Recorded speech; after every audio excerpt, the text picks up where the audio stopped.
Hello friends, ಇವತ್ತಿನ ಸಂಚಿಕೆಯಲ್ಲಿ ಏನಾಯಿತು ಅಂತ ನೋಡ್ಕೊಂಡು ಬರೋಣ ಬನ್ನಿ. ಚೌಟ್ರಿ ಜವಾಬ್ದಾರಿನ ನೀವೇ ವಹಿಸ್ಕೊಂಡು ಬಿಡಿ. ಏನಾಯಿತು ಬೀಗ್ರೆ, ಒಪ್ಪಿಗೆ ಅಲ್ವಾ ಅಂತಾರೆ ಪರಮೇಶ್ವರ್. ಸರಿ ಬೀಗ್ರೆ, ಹಾಗೇ ಆಗಲಿ ಅಂತಾರೆ ನಂದನ್. ಮತ್ತು ಇನ್ನೊಂದು ವಿಷಯ ಬೀಗ್ರೆ, ನಾವು ಮೊದಲೇ ಹೇಳಿದ ಹಾಗೆ ನಮ್ಮ ಕಡೆ ಸಂಬಂಧಿಕರು ತುಂಬ ಇದ್ದಾರೆ. ಮದುವೆಗೆ ದಂಡಿಯಾಗಿ ಬರ್ತಾರೆ.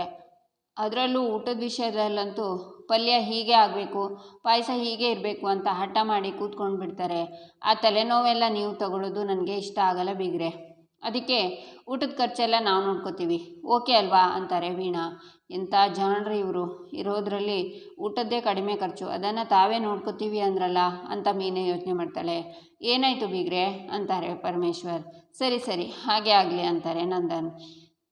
ಹುಡುಗಿಗೆ ತಾಳೆನ ನಾವೇ ಮಾಡಿಸ್ಕೊಡ್ತೀವಿ. ಮಂಗಳಸೂತ್ರ ಒಂದು 30-35 ಗ್ರಾಮ್ ಇರುತ್ತೆ. 2 ಎಳೆ ಸರ ಮಾಡಿಸ್ಕೊಡ್ತೀವಿ. ನಿಮಗೆ ಸರಿನಾ ಅಂತಾರೆ ಗಿರಿಜಾ. ಲೋಕೇಶವ, ಏನು ಇದು, ಅತ್ತೆ ಸೊಸೆಗೆ 35 ಗ್ರಾಮ್ ತಾಳಿ ಸರ ಕೊಡ್ತೀನಿ ಅಂತಿದ್ದಾರೆ. ಮನೆಯಲ್ಲಿ ಸೊಸೆಂದ್ರು ಅಂತ ನಾವಿಬ್ಬರು ಇದ್ದೀವಿ. ಇಬ್ಬರು ಮದುವೆ ಆದಾಗಿಂದ ಅರಿಶಿನ ದಾರದಲ್ಲೇ ದಿನ ಕಳಿತಿದ್ದೀವಿ. ಇದು ಅನ್ಯಾಯ ಕಣೋ ಅಂತಾಳೆ ಮೀನಮ್ಮ. ನಾನು ಇದ್ರ ಬಗ್ಗೆ ಯೋಚನೆ ಮಾಡಿರಲಿಲ್ಲ. ಆದಷ್ಟು ಬೇಗ ಇದಕ್ಕೊಂದು ಸೊಲ್ಯೂಷನ್ ಕೊಡ್ತೀನಿ. ಅಲ್ಲಿವರೆಗೂ ನನ್ನ ಮರ್ಯಾದೆ ತೆಗಿಬೇಡ ಕಣೆ ಅಂತಾನೆ ಕೇಶವ. ಆಂಟಿ, ಹುಡುಗಿಗೆ ಬಂಗಾರ ಎಷ್ಟು ಹಾಕ್ತಿದ್ದೀರಾ? ಅಂದರೆ ಇದರಲ್ಲೇನು ಹುಡುಗಿ ಕಡೆಯವರು ಹುಡುಗನ ಕಡೆಯವರು ಅಂತ ಬರೋದಿಲ್ವಲ್ಲ. ಎಲ್ಲ ಕಡೆನೂ ಹುಡುಗಿ ಕಡೆಯವರೇ ಹುಡುಗಿಗೆ ಬಂಗಾರ ಹಾಕಿ ಕಳಿಸೋದಲ್ವಾ? ಎಷ್ಟು ಹಾಕ್ತಿದ್ದೀರಾ ಅಂತಾಳೆ ಧನ್ಯ. ಏನಮ್ಮ ಇದು ಅವ್ರ ಮನೆ ಹುಡುಗಿ, ಎಷ್ಟಾದರೂ ಬಂಗಾರ ಹಾಕ್ಕೊಳ್ಳಿ, ಎಷ್ಟು ಹಾಕ್ತೀರಾ ಅಂತೆಲ್ಲ ಕೇಳಬಾರ್ದು, ಅಭಾಸ ಆಗುತ್ತೆ ಅಂತಾರೆ ನಂದನ್. ಅಯ್ಯೋ ಅಪ್ಪ, ನಾನೇನು ಕೇಳಿದ್ನಾ? ನನ್ನ ಮದುವೆ ಟೈಮಲ್ಲಿ ನನ್ನ ಅತ್ತೆ ಮನೆಯವರು ಕೇಳಿದ್ರು ತಾನೇ ನಿಮ್ಮನ್ನು ಎಷ್ಟು ಬಂಗಾರ ಹಾಕ್ತಿದ್ದೀರಾ ಅಂತ. ನೀನೇನು ನಿನ್ನ ಖುಷಿಗೆ 25,000 ಹಾಕಿದ್ರಿ, ಅದೇ ಥರ ಕೇಳ್ತಿದ್ದೀನಪ್ಪ ಅಂತಾಳೆ ಧನ್ಯ. ನೋಡಮ್ಮ, ಈಗಾಗಲೇ ನಿಮ್ಮನೆ ಇಬ್ಬರು ಸೊಸೆಯಂದರು ಬಂದಿದ್ದಾರೆ. ಅವ್ರು ಬರ್ತಾ ಎಷ್ಟು ಒಡವೆ ತಂದಿದ್ದಾರೋ ನಾನು ನನ್ನ ಮಗಳಿಗೆ ಅಷ್ಟೇ ಒಡವೆ ಹಾಕಿಸ್ತೀನಿ, ಸರಿನಾ ಅಂತಾರೆ ವೀಣಾ. ಅವರೇ ಇಲ್ಲಿ ಬಂಗಾರ ತಂದರು. ನನ್ನ 2ನೇ ತಮ್ಮ 3ನೇ ತಮ್ಮ ಲವ್ ಮಾಡಿ ಮದುವೆ ಆಗಿರೋದು. ಅದಕ್ಕೆ ಬಂಗಾರನೂ ಇಲ್ಲ ಏನೂ ಇಲ್ಲ ಅಂತಾಳೆ ಧನ್ಯ. ಹೋ, ಮರ್ತುಬಿಟ್ಟೆ ಮೀನಾ, ಬೇಜಾರು ಮಾಡ್ಕೋಬೇಡಮ್ಮ ಅಂತಾರೆ ವೀಣಾ. ಈಗೇನು 2ನೇ ಸೊಸೆ 3ನೇ ಸೊಸೆ ಮೇಲೆ ಅವರ ಅಪ್ಪಂದಿರು ಸಿಟ್ಟು ಮಾಡ್ಕೊಂಡಿರ್ಬೋದು. ಆದರೆ ಮುಂದೆ ಸಿಟ್ಟೆಲ್ಲ ಕಡಿಮೆಯಾಗಿ ಮಗಳು ಅನ್ನೋ ಮಮಕಾರ ಕಾಡುತ್ತೆ. ಹುಡ್ಕೊಂಡು ಬಂದೇ ಬರ್ತಾರೆ. ಮೀನಾ ಅವ್ರ ಅಪ್ಪ ಗೌರ್ಮೆಂಟ್ ಜಾಬಲ್ಲಿ ಇದ್ದವರು. ಇನ್ನು ಅಮೂಲ್ಯ ಅಪ್ಪ ಊರಿಗೆ ದೊಡ್ಡ ಮನುಷ್ಯರು. ಇಬ್ಬರು ಒಡವೆ ಹಾಗೆ ಹಾಕ್ತಾರೆ. ನೀವೇನು ಯೋಚನೆ ಮಾಡಬೇಡಿ ಆಂಟಿ ಅಂತಾಳೆ ಧನ್ಯ. ಈಗೇನೋ ನಿನ್ನ ಮದುವೆಗೆ ಬೀಗರು 25,000 ಬಂಗಾರ ಹಾಕಿದರು, ನಾವು ಅಷ್ಟೇ ಹಾಕ್ತೀವಿ ಅಂತಾರೆ ವೀಣಾ. ನನ್ನ ಮದುವೆಯಾಗಿ 4 ವರ್ಷ ಆಯಿತು, ಆಗಲೇ ಅಪ್ಪ 25,000 ಬಂಗಾರ ಹಾಕಿದ್ರು, ನೀವೇ ಯೋಚನೆ ಮಾಡಿ ಅಂತಾಳೆ ಧನ್ಯ. ನನಗೂ ಬೇಡ ನಿನಗೂ ಬೇಡ, 40,000 ಹಾಕಿಸ್ತೀನಿ, ಓಕೆನಾ ಅಂತಾರೆ ವೀಣಾ. ಸರಿ, ಇನ್ನು ನಂದೇನು ತಕರಾರಿಲ್ಲ ಅಂತಾಳೆ ಧನ್ಯ. ನಾಳೆನೇ ದಾರಿ ಸೀರೆ ಬೇರೆ ಬಟ್ಟೆ ಎಲ್ಲ ತಗೋಬೋದಲ್ವಾ? ನಿಮಗೆ ಬೇರೆ ಏನಾದರೂ ಕೆಲಸ ಇದೆಯಾ ಅಂತಾರೆ ನಂದನ್. ಅಯ್ಯೋ, ನಮಗೆ ಮಾಡೋಕ್ಕೆ ಬೇರೆ ಕೆಲಸನೇ ಇಲ್ಲ. ನಾಳೆ ಏನು ಕೆಲಸ ಇಲ್ಲ, ಹೋಗ್ಬರೋಣ ಬಿಡಿ ಅಂತಾರೆ ಪರಮೇಶ್ವರ್. ಆಗ ಪುರೋಹಿತರು ಬಂದು ನಮಸ್ಕಾರ, ಕ್ಷಮಿಸಿ ಬರೋ ಸ್ವಲ್ಪ ಲೇಟ್ ಆಯಿತು ಅಂತಾರೆ. ನೀವು ಹುಡುಗಿ ಜಾತಕ ಕಳಿಸಿದ್ದೀರಲ್ಲ, ಅದನ್ನು ನೋಡಿ 3 ದಿನನ ನಿಗದಿ ಮಾಡಿದ್ದೀನಿ. ಒಂದು ಜನವರಿ 10, ಇನ್ನೊಂದು ಜನವರಿ 25, 3ನೇದು ಫೆಬ್ರವರಿ 3ಕ್ಕೆ. ಈ 3 ಮುಹೂರ್ತನೂ ತುಂಬ ಪ್ರಶಸ್ತವಾಗಿದೆ. ಇದರಲ್ಲಿ ನಿಮ್ಗೆ ಯಾವುದು ಅನುಕೂಲ ಅಂದರೆ ಅದರಲ್ಲಿ ನಿಶ್ಚಯ ಮಾಡೋಣ ಅಂತಾರೆ ಪುರೋಹಿತರು. ನನಗಂತೂ ಜನವರಿ 10 ಒಳ್ಳೆ ದಿನ ಅನ್ನಿಸ್ತಿದೆ. ಬೀಗ್ರೆ ನೀವೇನು ಹೇಳ್ತೀರಾ ಅಂತಾರೆ ನಂದನ್. ಹೌದೌದು, ಜನವರಿ 10ಕ್ಕೆ ಇಟ್ಕೊಂಡು ಬಿಡೋಣ. ದೊಡ್ಡವರು ಹೇಳ್ತಾರಲ್ಲ, ಶುಭಸ್ಯ ಶೀಘ್ರಂ ಅಂತ, ಹಾಗೆ ಅಂತಾರೆ ಪರಮೇಶ್ವರ್. ಶುಭಸ್ಯ ಶೀಘ್ರಂ, ಹಾಗಾದರೆ ನಾನು ಲಗ್ನ ಪತ್ರಿಕೆನ ಬರಿಬೋದಾ? ಆಗಲಿ ಅಂತ ಪುರೋಹಿತರು ಲಗ್ನ ಪತ್ರಿಕೆ ಬರೆದು ಅದನ್ನು ಓದ್ತಾರೆ. ಎಲ್ಲರೂ ಖುಷಿಯಿಂದ ಕ್ಲಾಸ್ ಮಾಡ್ತಾರೆ. ಬೀಗ್ರೆ ನಾವಿನ್ನು ಹೊರಡ್ತೀವಿ ಅಂತಾರೆ ನಂದನ್. ಬೀಗ್ರೆ ಒಂದೇ ಒಂದು ನಿಮಿಷ, ಅದು ನಮ್ಮದೊಂದು ಸಣ್ಣ ಕೋರಿಕೆ ಇದೆ, ಅದನ್ನು ನೀವು ನಡೆಸ್ಕೊಡ್ಬೇಕು ಅಂತಾರೆ ವೀಣಾ. ಅದೇನು ಅಂತ ಹೇಳಿ ಅಂತಾರೆ ನಂದನ್. ನಮ್ಮ ಮಗಳಿಗೆ ಪ್ರೀ ವೆಡ್ಡಿಂಗ್ ಫೋಟೋಶೂಟ್ ಮಾಡಿಸ್ಬೇಕು ಅಂತ ಆಸೆ ಆಗ್ತಿದೆ ಅಂತೆ, ಅದಕ್ಕೆ ಅಂತಾರೆ ವೀಣಾ. ದಯವಿಟ್ಟು ಬೇಜಾರಾಗಬೇಡಿ, ನನಗೆ ಇದೆಲ್ಲ ಇಷ್ಟ ಆಗೋದಿಲ್ಲ. ಇದು ನಮ್ಮ ಸಂಸ್ಕೃತಿ ಅಲ್ಲ. ಮದುವೆಗಿಂತ ಮುಂಚೆ ಹುಡುಗಿ ತಬ್ಕೊಳ್ಳೋದು, ಜೊತೆ ಓಡಾಡೋದು, ಹೆಗ್ಲ ಮೇಲೆ ಕೈ ಹಾಕೋದು ನನಗೇನು ಇಷ್ಟ ಆಗೋದಿಲ್ಲ. ಅದಕ್ಕೆ ಇದೊಂದು ವಿಷಯ ಬೇಡ ದಯವಿಟ್ಟು ಅಂತಾರೆ ನಂದನ್. ಹೌದಾ, ನಿಮಗೆ ಇಷ್ಟ ಇಲ್ಲ ಅಂದರೆ ಖಂಡಿತ ಬೇಡ ಬೀಗ್ರೆ ಅಂತಾರೆ ವೀಣಾ. ಸರಿ, ನಾವಿನ್ನು ಹೊರಡ್ತೀವಿ ಅಂತಾರೆ ನಂದನ್. ಈಚೆ ಸೂರ್ಯಕಾಂತ್ ಚಂದ್ರಕಾಂತ್ ಕಾರಲ್ಲಿ ಮನೆಯಿಂದ ಹೊರಡ್ತಾರೆ. ಆಗ ನಂದನ್ ಮನೆಯವರು ಕಾರಲ್ಲಿ ಎದುರುಗಡೆ ಬರ್ತಾರೆ. ಕಾರು ಎದುರು ಬದ್ರು ನಿಲ್ಲುತ್ತೆ. ಆಗ ನಂದನ್ ಕಾರಿಂದ ಇಳಿದು ಗಿರಿಜಾ ಬೇಗ ಬಾ ಅಂತಾರೆ. ಆಗ ಎಲ್ಲರೂ ಕಾರಿಂದ ಕೆಳಗಿಳಿತಾರೆ. ನಂದನ್ ಕೈ ಕಟ್ಕೊಂಡು ನಿಂತ್ಕೊಂಡು, ಗಿರಿಜಾ ಅಂತೂ ಇಂತೂ ಇವತ್ತು ಮಾಧವನ ಮದುವೆ ನಿಶ್ಚಯ ಮಾಡ್ಕೊಂಡು ಬಂದಾಯಿತು. ತುಂಬ ಜನ ಈ ನಂದನ್ಗೆ ಮಕ್ಕಳು ಮದುವೆ ಮಾಡೋಕ್ಕಾಗಲ್ಲ ಅಂತ ಹೇಳ್ತಿದ್ರು. ಈಗೇನು ಹೇಳ್ತಾರೋ ಹೋಗಲಿ ಬಿಡು ಗಿರಿಜಾ, ನನಗೆ ಅವ್ರ ಬಗ್ಗೆ ಎಳ್ಳಷ್ಟು ಕಾಳಜಿ ಇಲ್ಲ. ಆದರೆ ನನ್ನ ಮಾಧವನ ಮದುವೆ ಧಾಮ್ ಧೂಮ್ ಅಂತ ನಡಿಬೇಕು. ಊರವರನ್ನೆಲ್ಲ ಕರಿಬೇಕು. ಕೇಶವ ಯಾರ್ಯಾರಿಗೆ ಇನ್ವಿಟೇಷನ್ ಕೊಡಬೇಕೋ ಒಂದು ಪಟ್ಟಿ ಮಾಡಿ ಇಡಬೇಕು ಅಂತಾರೆ ನಂದನ್. ಸರಿಯಪ್ಪ ಅಂತಾನೆ ಕೇಶವ. ಯಾರದ್ದಾದ್ರೂ ಹೆಸರು ಬಿಟ್ಟರೆ ಬಯಸ್ಕೋತೀಯ ನೀನು ಅಂತಾರೆ ನಂದನ್. ಅಪ್ಪ, ನಮ್ಮ ಮನೆಗೆ ತರಕಾರಿ ಮಾರೋ ಶಿವಣ್ಣನ್ನು ಕರಿತೀನಿ ಅಂತಾನೆ ಕೇಶವ. ಆಮೇಲೆ ಕೇಶವ, ನಂದು ಅತ್ತೆದು ಬ್ಲೌಸ್ ಹೊಲ್ದು ಕೊಡ್ತಾನಲ್ಲ ಟೈಲರ್ ಅಂಕಲ್, ಅವನು ಕರಿಬೇಕು, ಮಿಸ್ ಮಾಡಬಾರ್ದು ಅಂತಾಳೆ ಮೀನಾ. ಕರೆಯೋಣ ಮೀನಾ, ನಮ್ಮ ಮನೆಗೆ ನ್ಯೂಸ್ ಪೇಪರ್ ಹಾಕ್ತಾನಲ್ಲ ಅವನಿಂದ ಹಿಡಿದು ಅಂಗಡಿಗೆ ತೆಂಗಿನಕಾಯಿ ಹಾಕ್ತಾನಲ್ಲ ಅವನ್ನೂ ಕರೆಯೋಣ. ಅಷ್ಟೇ ಯಾಕೆ, ಆ ಸೂರ್ಯ ಚಂದ್ರ ನಕ್ಷತ್ರ ಎಲ್ಲರನ್ನೂ ಕರೆಯೋಣ ಅಂತಾನೆ ಕೇಶವ. ಆಗ ಸೂರ್ಯಕಾಂತ್ ಚಂದ್ರಕಾಂತ್ ಸಿಟ್ಟಿನ ನೋಡ್ತಿರ್ತಾರೆ. ಕೇಶವ, ಮೀನಾ ಸುಮ್ಮನೆ ಇರ್ರೋ ಅಂತಾರೆ ಗಿರಿಜಾ. ಅಪ್ಪ, ನಾನು ನಮ್ಮ ಕಾಲೇಜ್ ಫ್ರೆಂಡ್ಸನ್ನೆಲ್ಲ ಕರಿತೀನಿ ಅಂತಾಳೆ ಲಕ್ಷ್ಯ. ಕರಿ ಮಗಳೇ, ಅದರಲ್ಲಿ ಏನೂ ಚೌಕಾಶಿ ಇಲ್ಲ. ನಂದ ಗೋಕುಲದಲ್ಲಿ ಮದುವೆ ಅಂದರೆ ಸುಮ್ಮನೆನಾ?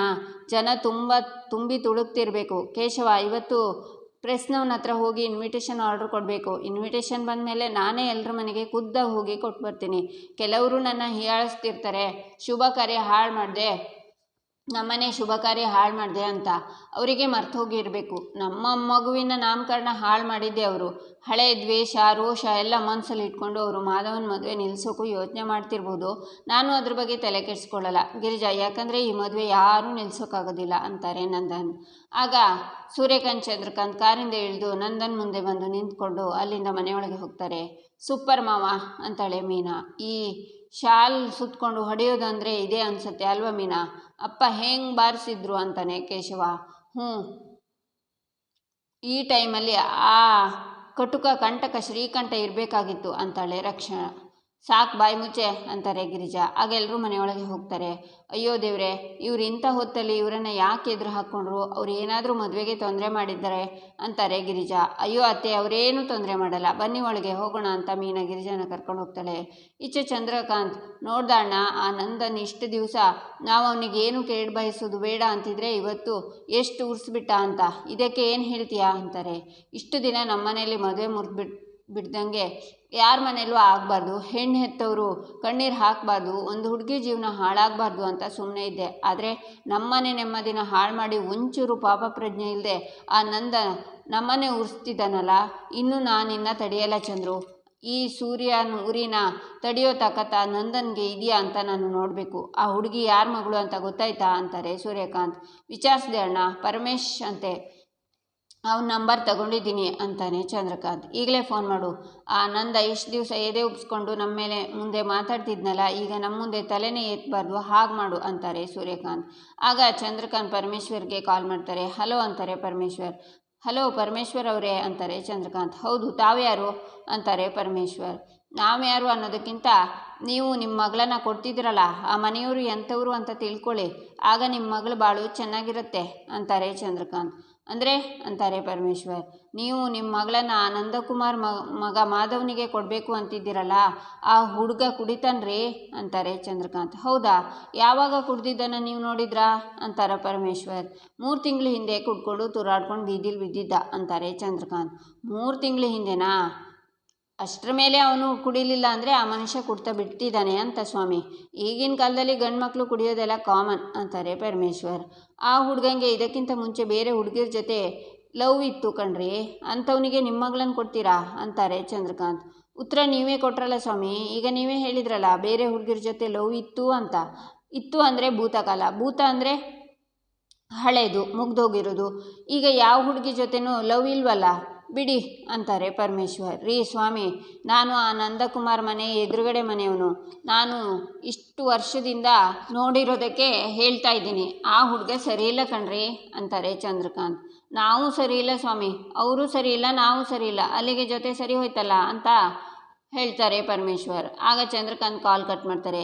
ಏನಾಯಿತು ಚಂದ್ರು ಅಂತಾರೆ ಸೂರ್ಯಕಾಂತ್. ಅಣ್ಣ, ಇವನು ಯಾರೋ ಲೂಸು ಅಣ್ಣ, ನಾನು ಹೇಳಿದ್ದನ್ನು ಸೀರಿಯಸ್ ಆಗಿ ತಗೊಳ್ಳೋದೇ ಇಲ್ಲ, ತಲೆ ಕೆಡಿಸ್ಕೊಳ್ಳೋದೇ ಇಲ್ಲ ಅನಿಸುತ್ತೆ ಅಂತಾನೆ ಚಂದ್ರಕಾಂತ್. ಈಚೆ ವೀಣಾ, ಯಾರ ಹತ್ರ ಮಾತಾಡ್ತಿದ್ರಿ ಅಂತಾರೆ. ನಮ್ಮ ಬೀಗರು ಎದುರುಗಡೆ ಮನೆಯವರು ಆ ಹುಡುಗ ಸರಿ ಇಲ್ಲ ಅಂತ ಏನೇನೋ ಹೇಳೋಕ್ಕೆ ಬಂದರು, ಸರಿಯಾಗಿ ಕೌಂಟ್ರ್ ಕೊಟ್ಟೆ. ಫೋನ್ ಇಟ್ಬಿಟ್ರು ಅಂತಾರೆ ಪರಮೇಶ್ವರ್. ಅವರು ಈ ಮದುವೆ ಮುರಿಬೇಕು ಅಂತ ಪ್ಲ್ಯಾನ್ ಮಾಡ್ತಿದ್ದಾರಂತೆ.